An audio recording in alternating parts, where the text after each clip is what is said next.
मुख्यमंत्री जी से भी विमर्श किया, तो उनकी भी इच्छा थी कि नहीं, ये जो हमारे चाहे तो अभ्यर्थी जिनका नियोजन होना है या जो छात्र जिनका अध्यापन या पठन पाठन शिक्षकों के अभाव में सही ढंग से नहीं हो पा रहा था, उन छात्रों के हित में ये नियुक्ति का काम पूरा किया जाए। तो इसी परिप्रेक्ष्य में हम लोगों ने जो दोनों तीनों बात, मुख्यमंत्री जी की भी इच्छा थी, विभाग का भी पहले से ये विभाग की घोषणा थी कि हम 25 तक करना चाहते हैं, तो हम लोगों ने इस संदर्भ में आज विभाग में उच्च स्तरीय बैठक करके महत्वपूर्ण निर्णय लिया है। और उसमें सबसे पहला निर्णय तो ये है कि जो सारे प्रमाण पत्रों की जांच को हम लोगों ने आवश्यकता बनाया था नियोजन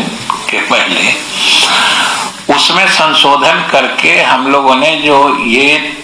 STET वाला या TET जो एलिजिबिलिटी पात्रता परीक्षा में जो उनकी उत्तीर्णता संबंधी जो प्रमाण पत्र हैं, उसको केवल आवश्यक करते हुए, जो हमने आपको कहा 95% हो गया है और जो बचा खुचा भी है वो 2-4 दिन में हो जाएगा, तो हम लोग अब बाध्यता उसी की कर रहे हैं कि जिनका भी वो हो गया है उनको हम लोग नियुक्ति पत्र दे देंगे। प्रशिक्षण संबंधी प्रमाण पत्रों का सत्यापन काम चल रहा है और आगे भी हम लोग तेजी से करेंगे, लेकिन जिन लोगों का चयन कार्य पूरा हो चुका है उनको हम अगले सप्ताह यानी 23 तारीख से हम नियुक्ति पत्र का वितरण काम शुरू कर देंगे। 23 तारीख से चयनित अभ्यर्थियों को नियुक्ति पत्र दिया जाएगा लगातार, और ये नियुक्ति पत्र जो उनकी नियोजन इकाइयां हैं उसके द्वारा, जो सामान्य रूप से चूंकि नियुक्तियां उन्हीं के द्वारा की जाती है, तो नियोजन इकाइयों द्वारा हमारे शिक्षा विभाग के अधिकारियों की देखरेख एवं उनके अनुश्रवण में उनके द्वारा नियोजन पत्र, नियुक्ति पत्र दिया जाएगा।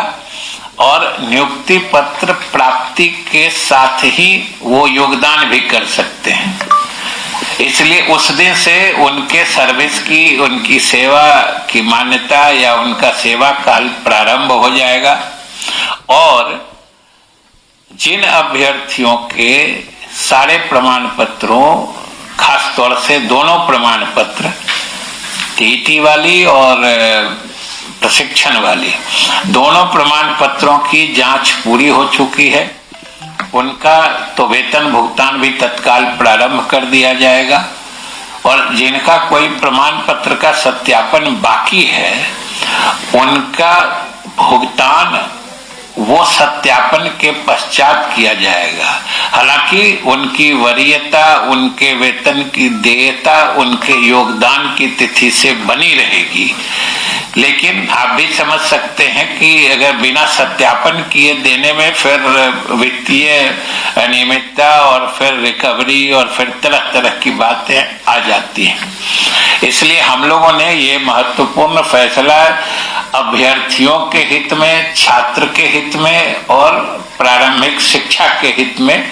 हम लोगों ने आज लिया है कि हम 23 से उनको नियुक्ति पत्र देंगे और वो तत्काल योगदान भी कर सकते हैं। इस संबंध में विस्तृत दिशा निर्देश उनके पदस्थापन के संबंध में भी विभाग के द्वारा जो नियोजन इकाइयां हैं उनको दी जा रही हैं। एक चीज और हमको आपको सूचित करना है कि जो अभी जांच हुई है उसमें भी समझिए